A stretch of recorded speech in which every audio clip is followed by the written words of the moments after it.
All right. Hello, everyone. My name is Lincoln Michel, and I'd like to thank you all for gathering around this blasted altar on this dark and foreboding day, while all around us are the cries of the undead searching for eldritch tomes for their infernal spells. Anyway, we're going to discuss horror fiction. Thank you for coming out. The more official opening statement that I should say here is that I would like you to know that the books by the authors in this program can be purchased by Greenlight Bookstore over to the right, point right. The authors will also be signing books immediately following the program at the signing table next to the stage. And yes, I'm going to have our readers, our panelists each read from their books for a couple minutes, then I'm going to ask some questions, and then we'll save some time at the end for audience Q&As. If you have a question, walk up to this microphone when we get to that point of the program. And I was also supposed to tell you all that this is being recorded, so ask a question that you want posterity to know about. So let me introduce our panelists. We have Victor LaValle, who's the author of 8 works of fiction and 2 comic books. His novel, The Changeling, has been adapted for television and is now airing on Apple TV. He teaches at Columbia University.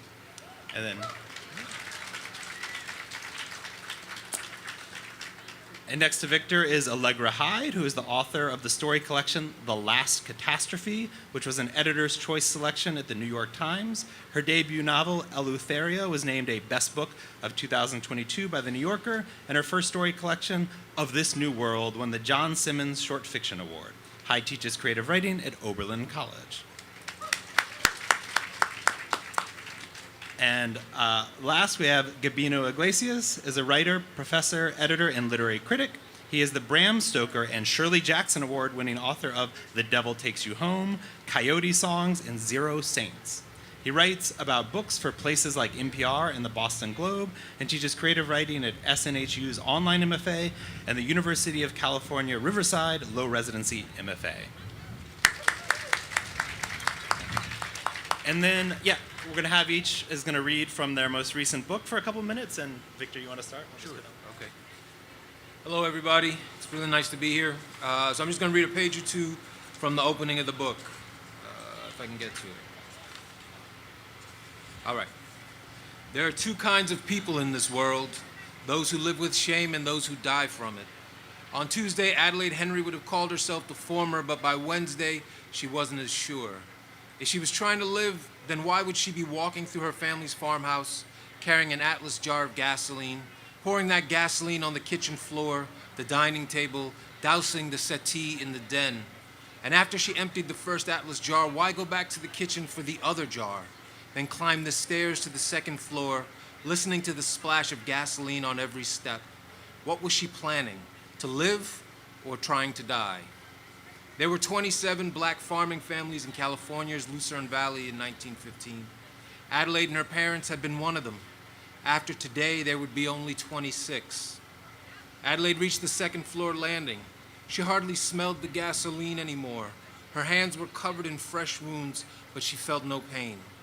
There were 2 bedrooms on the 2nd floor, her bedroom and her parents'.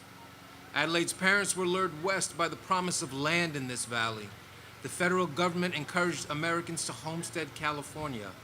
The native population had been decimated, cleared off the property. Now it was time to give it all away. This invitation was one of the few that the United States extended to even its Negro citizens. And after 1866, the California Society put out a call to colonize Southern California. The Henrys were among the hundreds who came. They weren't going to get a fair shot in Arkansas, that was for damn sure. The federal government called this homesteading. Glenville and Eleanor Henry fled to California and grew alfalfa and wild grass, sold it to cattle owners for feed. Glenville studied the work of Luther Burbank, and in 1908, they began growing the botanist's Santa Rosa plums. To Adelaide, the fruit tasted of sugar and self-determination. Adelaide had worked the orchards and fields alongside her daddy since she was 12, labored in the kitchen and the barn with her mother for even longer. 31 years of life on this farm. 31. And now she would burn it all down. Thanks.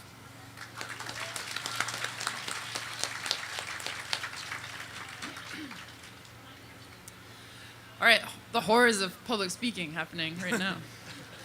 I'm going to read from a short story called Endangered.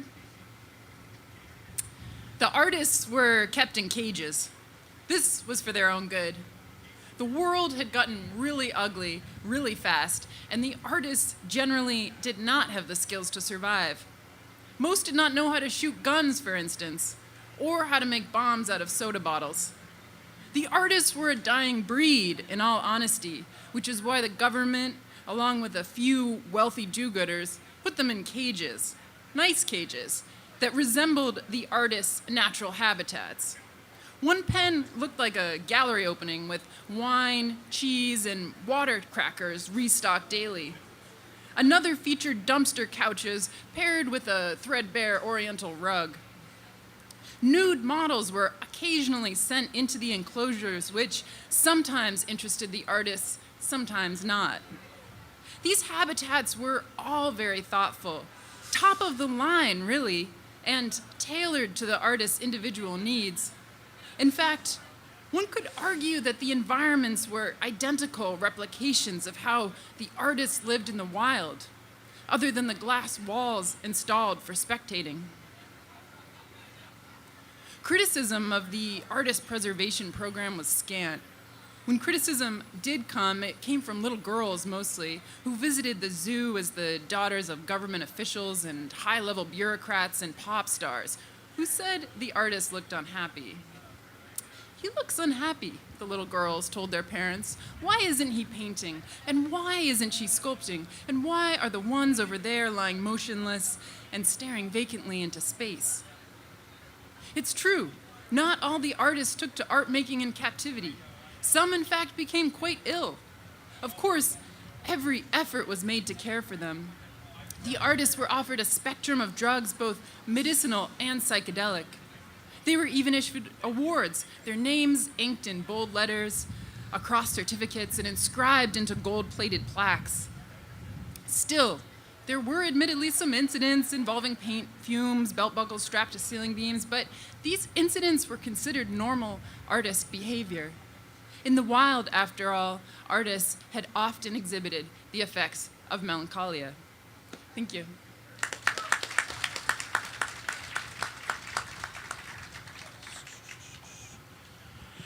I'm supposed to sell you The Devil Takes You Home, but I just realized if I don't get some fellow Puerto Ricans in my reading in Brooklyn, I'm never going to get them anywhere else.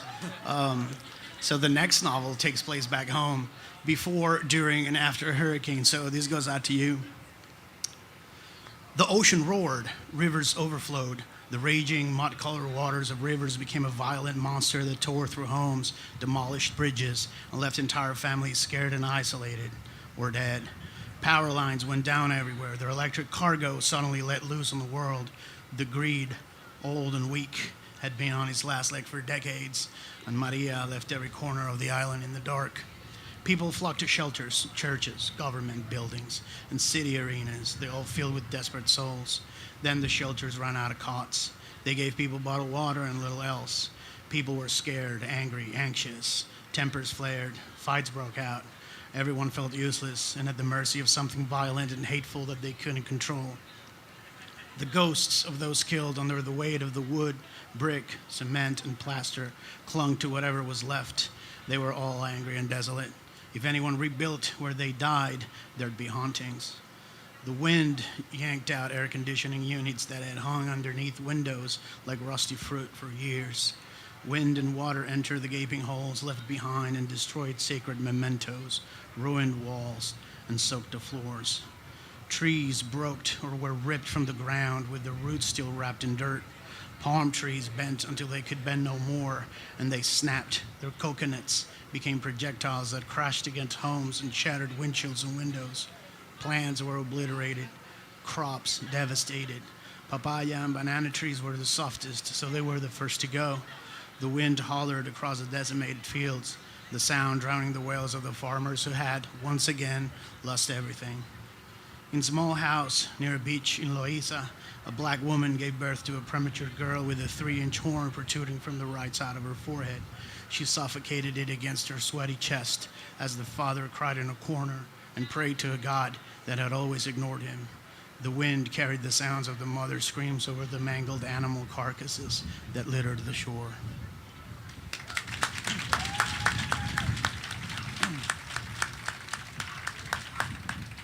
All right, since this is a panel on the genre of horror fiction, I thought I'd start with asking each of you a question about genre, because something interesting about the three books we're discussing today is that they're each kind of a combination of horror and another genre. The Devil Takes You Home is maybe a horror crime novel, horror noir.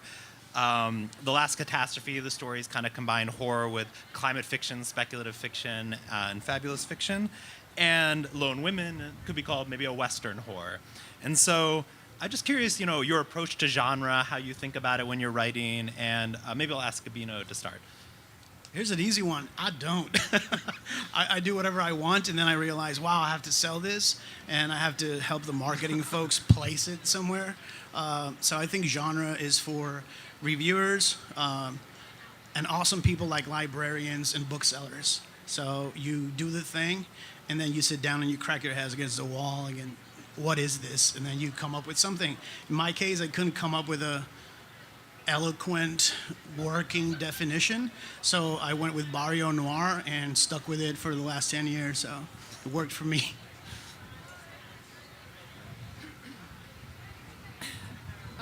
When I'm thinking about genre, I'm thinking of it as a tool for sharing my opinions oftentimes, because so many genres have incredible narrative engines that are already built in. If it's science fiction, we've got the engine of what if. If it's horror, to me, we're asking, how do we escape? How do we survive? And by combining those narrative engines with my opinions about climate change, patriarchy, societal collapse, I'm hopefully able to make some fiction that is readable.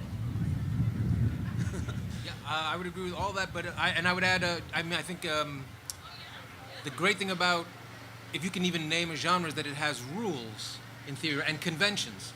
And the joy is that you can break those conventions and that people might enjoy that very much, right? So in my case, I knew I was writing about the West, and I knew that broadly speaking, when you say it's a Western, I think many people, maybe not everybody, but many people think it's a white dude on a horse fighting against whoever's there, right?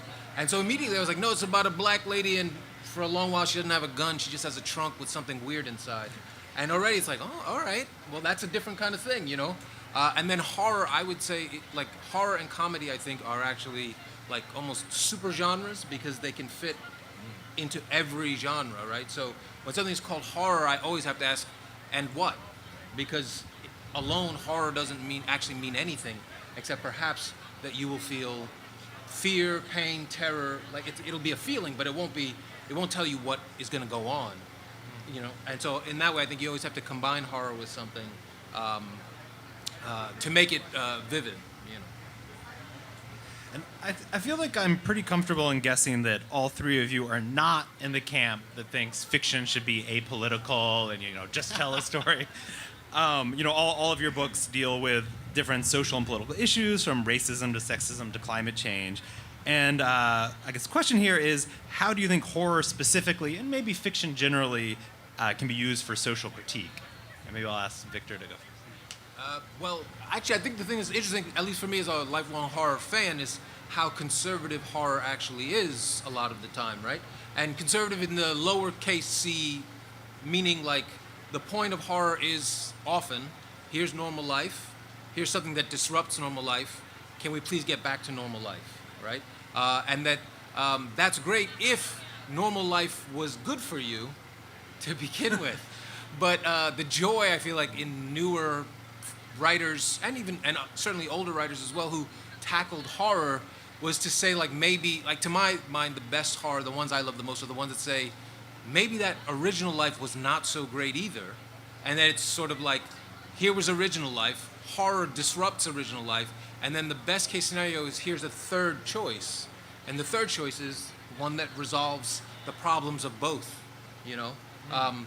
But I do think, that's the reason so much horror works, of like, here's a lovely suburban home, and then there's something terrible happens, and I didn't grow up in the suburbs, but I'm always like, I don't think the suburbs was this nice, you know, ever. So why are we building into that lie? So, so to my mind, there's always something to dismantle. So I write a lot about climate change, and I find that the reality of climate change is oftentimes too horrible to even think about. The realities of mass mortality events and rising seas and intense rainstorms that come out of nowhere. It's too much to even think about and process, which is why people look away, they deny, they push climate change to the future. And so in many ways, when I'm grappling with that horror, I'm finding ways to access it diagonally, or by using humor, or by using surrealism and other techniques. So it's a matter of kind of maybe embedding stealth horror into the stories, so that I can talk about what oftentimes feels unspeakable.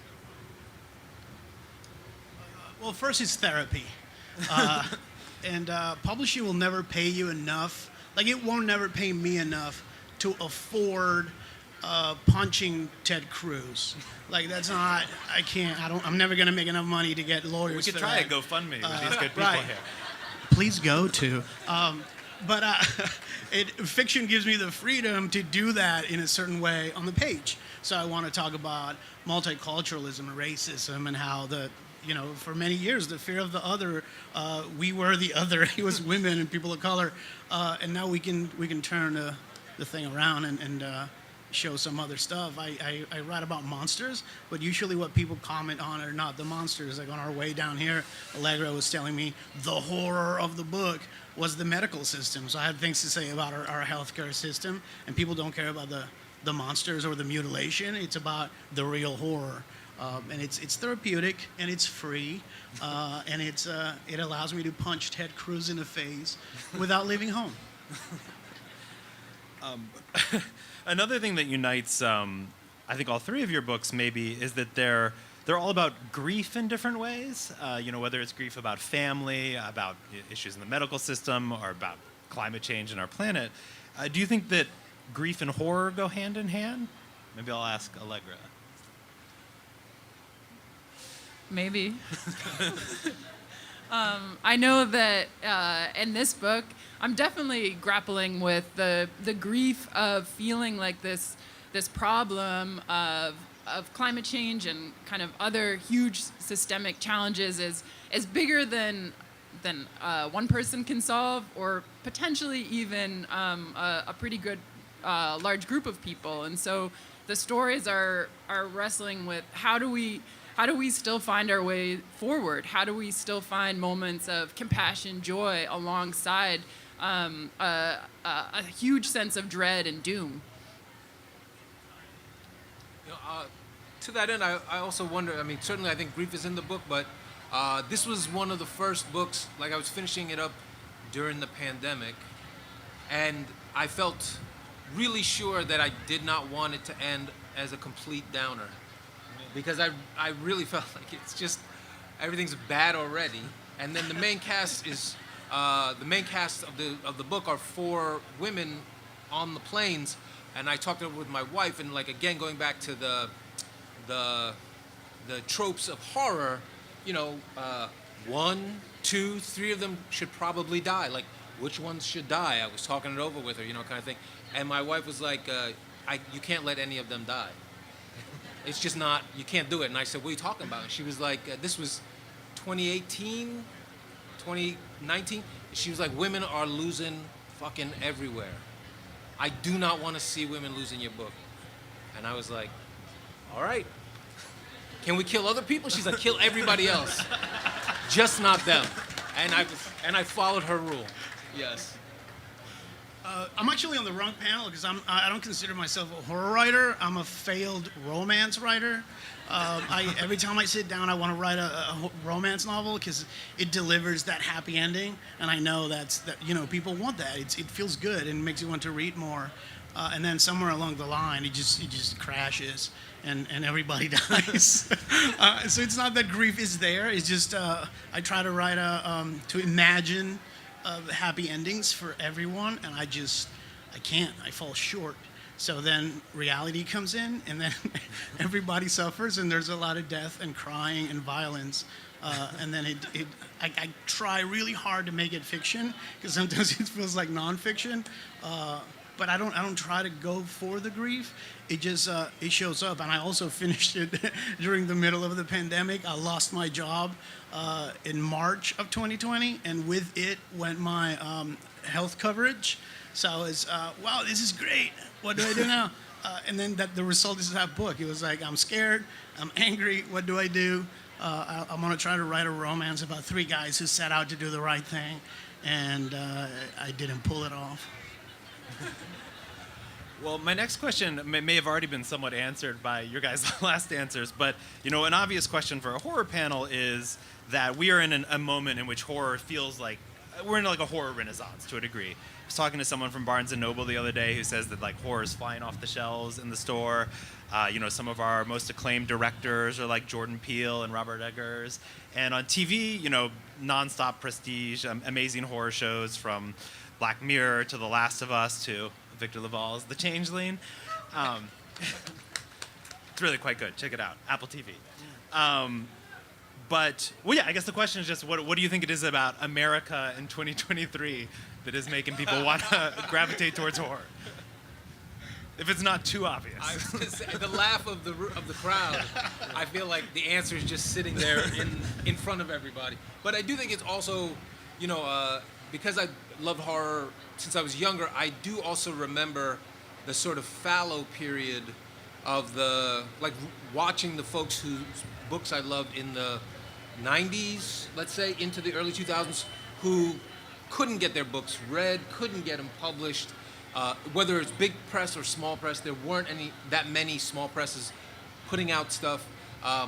So I think it's also that like a general public has to be ready to sort of turn in that direction, because people are writing horror all the time, right? The question is just, when does the people writing the horror match up with the people being in a space where they want to confront some level of that horror, whether because it feels good to have it corroborated, right? Like if everybody feels under threat, sometimes it feels kind of nice to say, yes, there are threats out there.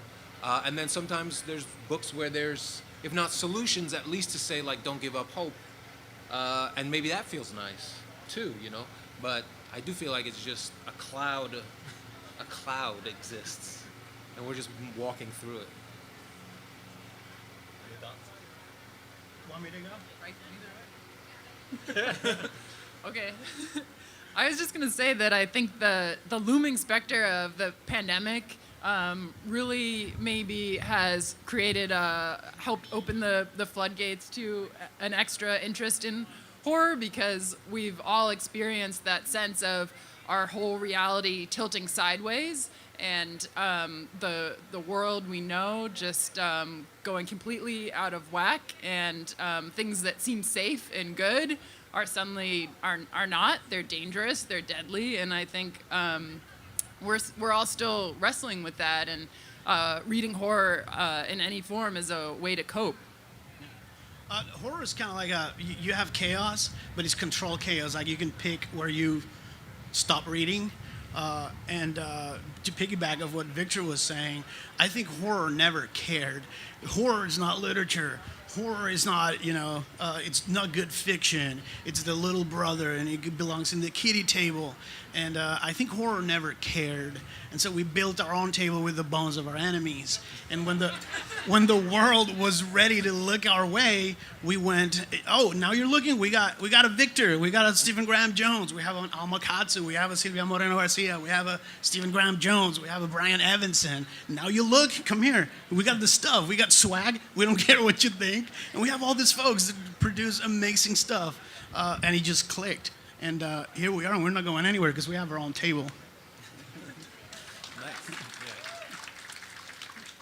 So I think I'm guessing that not most, but a lot of the audience is probably writers themselves. So I thought I would ask some kind of writing-related questions. I mean, these are all writing questions, but about each of your books individually. But if other panelists have thoughts on these specific questions, jump in.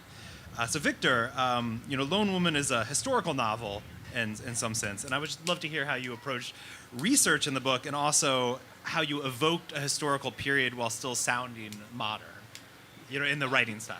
Right. So I came across a book called Lone Women, A Field of One's Own, Lone Women Homesteaders in Montana, when I did a school visit at the University of Montana. And it was, I picked it off the shelf because I was interested in some local history before I left. And I didn't know anything about these single women, which they called lone women, going out there and doing this thing. And I polled a bunch of the people who I'd met from Montana, born and raised, and people who'd come to teach there, and they had never heard of these lone women either. And that was sort of, for me, the turning point between I'm interested in this subject, and also maybe there's a story to tell about this subject, right? Like, because if everybody there had known it, I would just say, well, I'm just some kid from New York, and now I learned a thing, thanks, and I'll move to the next book. So that was when I dove into it, but the thing that I wanted to avoid, particularly because I'm not from the West in any way, was, that fake West voice, whatever it might be. Hey, partner, the worst of the worst version of that, right? And even like the Deadwood version, which is this elevated, obviously no one spoke like that, but it's fun kind of Western thing. I said I want to avoid all that, so I just said I want to make it sound like it's now, like people are talking now, but the story is about then, and I hoped in a way that would help it feel more contemporary, right? Because the questions of the book about like who gets to determine their own who gets to determine the trajectory of their own life is hardly a question that has been determined for everyone on a pretty yearly, daily, hourly basis. There's somebody trying to refuse freedoms for a great number of human beings. And so it felt like, okay, if I make it feel contemporary, then maybe in that way it doesn't feel musty and dusty. So, any thoughts on research? I absolutely loved it because it sounds like he's not trying to do anything. So it is horror. Even Victor's work, you're always going to find some kind of social commentary that hits you at the end because he's not like banging you over the head with it. It's like, well, women, black women at this point in time, how were they talking? And you go in expecting, someone's going to botch this, not this guy. So he delivers the good, and I think that's why it's a fantastic novel that everybody should read. And then Allegra, I'm always interested in how short story writers organize their collections. And yours is broken into sections, but also kind of thematically organized around these questions related to climate change. So just curious how, did you write all the stories for the collection? How did you organize it? Maybe going back to research for a second, please, yeah, I would say, and this ties it, I promise, that I started maybe around 2015 really reading about this concept of global weirding, which is another way of thinking about global warming that places less of an emphasis on temperature rise and more on how climate change throws so many aspects of our world kind of out of whack. So, an example would be animals migrating to the wrong place, or there being a sriracha shortage right now. It's all kind of part of this global weirdness that's a result of climate change, and that was the fuel for the first few stories in the collection. And then I put that material aside for a little while until essentially the pandemic, where I wrote another kind of huge group of stories that continued expanding on that theme. And the organization was really built around how the stories relate to our familiar reality. So as you will see, if you look at the table of contents and read the work, we get further and further and further from our known world, and by the end of the collection, we're in a survivalist compound with vegan zombies roaming around. Well, I think we can all relate to the global weirding here in New York after having just swam through the streets over the weekend. Gabino, I saw you tweet or post or whatever we're calling it now that you had people when you were writing this novel who advised you, not to put in so much violence, not to put in so much Spanish, and then you said, quote, "I did what I wanted," and you wrote an award-winning, amazing novel, and I thought maybe you could talk about, how do you say "fuck it, I'm doing my thing" when writing? And I would love to hear Victor and Allegra talking about I think you just did. It's like, don't be too feminist. Don't be too kinky. Don't be too political. Don't overdo the violence. Don't put in your mother tongue. Don't do this. I think everyone who's not in publishing is an expert in how publishing works. And so people will tell you all the things that you need to do to sell your book. And the trick is to just be nice and nod and say, okay. And then as soon as they turn around, you say, fuck it, and you do what you wanted to do, because that's the only way that you're going to write a story that actually moves people. Just say it. Write whatever you want, and if it doesn't work, move on to the next one and try again. If I could piggyback on that, I think the other thing that's so useful about that is, at least in my experience, anybody here who's in publishing, whatever, is that even those people who tell you what's going to sell, they don't know, right? Like the whole point of publishing is that it is always a guess. And there's how many books they spend $1 million on that book. It is like crowd tested for perfect book club material. Reese is gonna love it, and Oprah's gonna love it, and Jenna's gonna love it. All of them are, and then it just dies.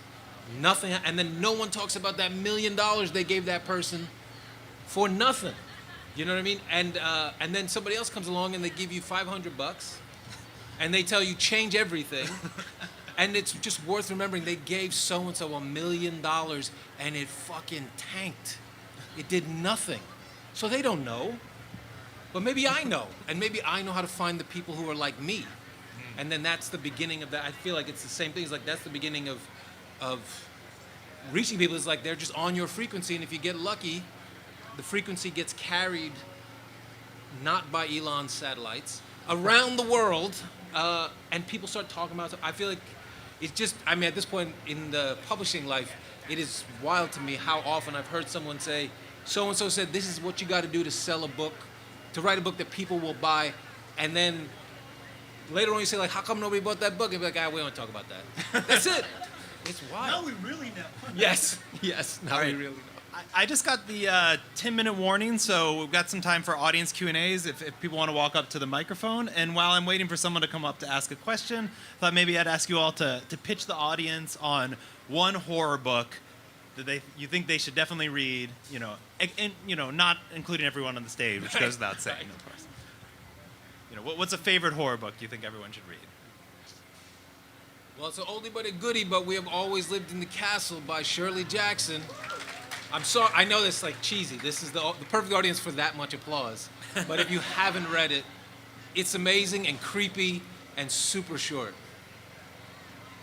I'll do the bouncing off of the classic, Haunting on the Hill, which is the first time that someone's been allowed to go back to Shirley Jackson's universe and write about it, by Elizabeth Hand. It's a haunting on Hill House. It just came out too, right? I think so, or it's about to. Come out, yes, and it's new, it's modern, it's queer, it's all the good things that contemporary fiction is, at the same place with the same sounds and drafts and ghosts and weird black bunnies, and it's amazing. I'm gonna say reading any nonfiction book about climate change.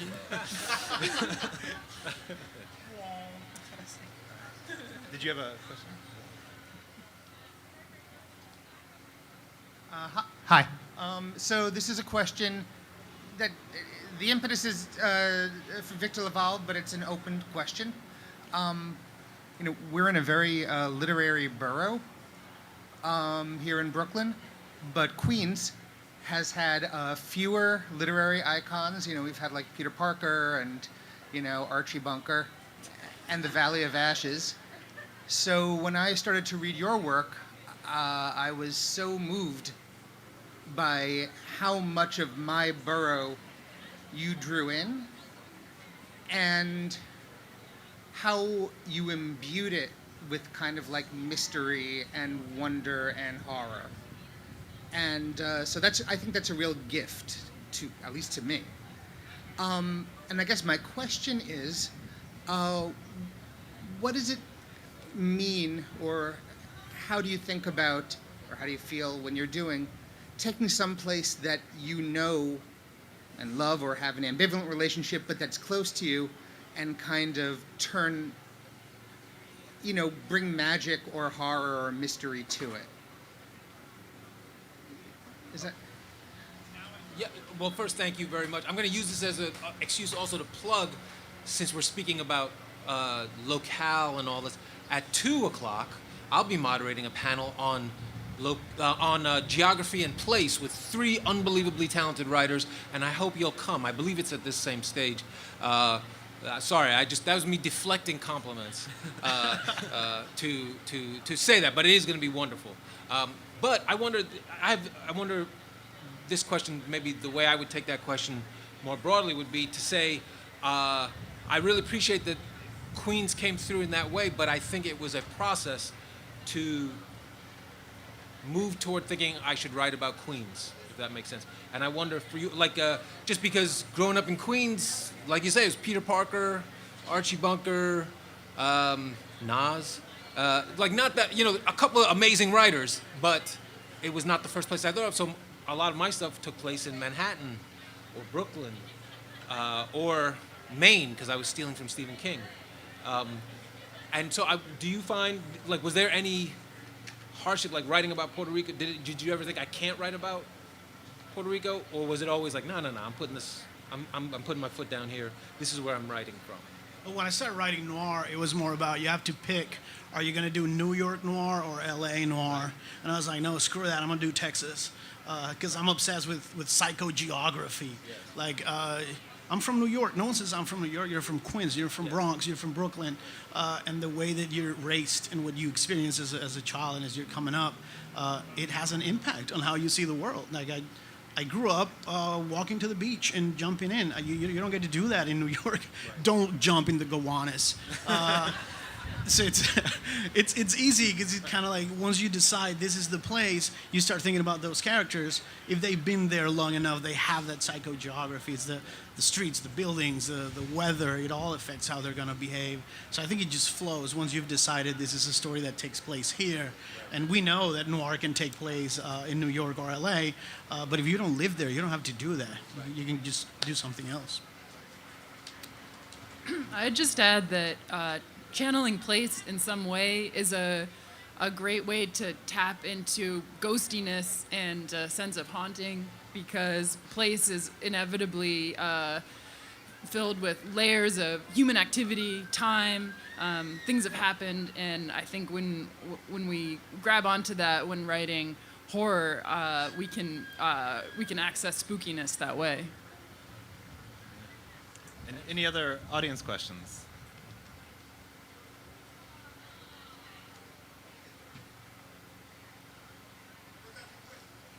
Yeah, come on.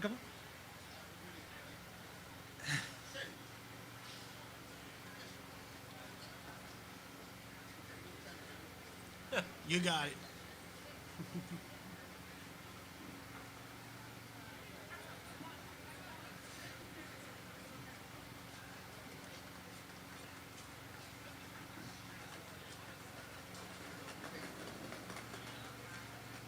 Listening to you, I'm not going to call anybody by name, but listening to you, especially when you were reading your own books, I felt what I'm going to say, loved it, and then you asked a question about genre, suggesting somehow that they knew their genre. He said, I just write the shit that I want to write, and then figure out. As you proceeded to talk about your own work, you sounded so liberated. I would like to liberate you further by suggesting, I would like to write myself, frankly. I've been surrounded by books and people who do all my life, really. And I'm quite old. I may be the oldest person here. I'm older than I look, actually, although they're trying to prove me wrong. Horror. And I could ask specifically, this is the question: is there really any such thing as fiction? I believed everything you all were saying, and then he spearheaded it, but you all kind of said in different ways, I write what I like. Which means that something rooted in your own experiences in all of it. Which also means that at some point, you're trying to figure out something thinking you're doing fiction. I'm trying to liberate you. You don't have to think about anything. You said, your wife said, I don't want to see any more women dying. You said, okay, I'll kill everybody but her. That's fiction. I suggested to myself, and I would never have thought of this if I didn't come here today. I'm so glad I'm here, because I would like to write. And everybody who would like to write, even at my age, they figure, what should I write about? At 97, I got plenty to write about. No, I'll tell you something. I'm serious, folks. I've seen, when I was born, Calvin Coolidge was the president. A lot of you don't even know who the hell that is. Of course, I didn't know either. A lot of people didn't, because he didn't do nothing. No, I'm serious, though. I'm serious. When you said it, you know what I would have said? With the background of years and so on, I was saying to myself, well, there's no such thing as fiction, obviously. It's all writing something you have lived internally or externally. It's you. It's who you are. And you could be somebody even broader, because you wouldn't turn. When she says, I don't want to see any more women dying, what comes to mind? I've seen a lot. So I know, I was talking when women didn't even sit at the table, much less they were serving. I have actually, when I was younger, been said, what are you doing helping with the dishes, man? What kind of man are you? So it's a lot deeper than just liberation of women and so on. So my solution would have been have the women kill everybody else. That's the end of the book. Because that's what I would like to see now. I think that, frankly, since I'm here, I might as well tell you. The first person in public life, of course, Nancy Pelosi won a few things against Trump. Like don't come if you're going to close the building, you're not welcome in the House of Representatives, and so on. But the first person who actually called them criminals was Fannie Willis. And she had all these wonderful people walking in and saying, I'm indicting every fucking body, period. They should be in jail. They're crooks. Who is saying that, really? And then she was betrayed by people who let a motorcade come in so he doesn't look like a crook anymore. That's what I think about. Okay. The fact that nobody really believes anything. Because when they're writing about the reporters are just so frustrated. We need writers who will take that bold step and create, it's not fiction, having the women kill I'm kind of kidding, man. Please don't take me seriously. But I really am motivated by the fact that I've been looking a long time, and they talk about how can we deal with these Republican nihilists. How can we? Well, don't deal with them. Just think about the fact that they're all criminals from the time they open their mouth. They come here for that. So when a woman says, I am going to prosecute them as a criminal enterprise, that's so seductive. It's so real. It's so true. And you should not betray her by providing a motorcade. Period. Drag him in and put him in jail and figure out what to do with them like you do the black kids. End of story. Thank you. On that note. That's all the time we have. But let me remind everyone that we'll be signing books to the right, and so yeah, please come on over and say Thank you, hello. everybody. And thank you for coming out. Thank you.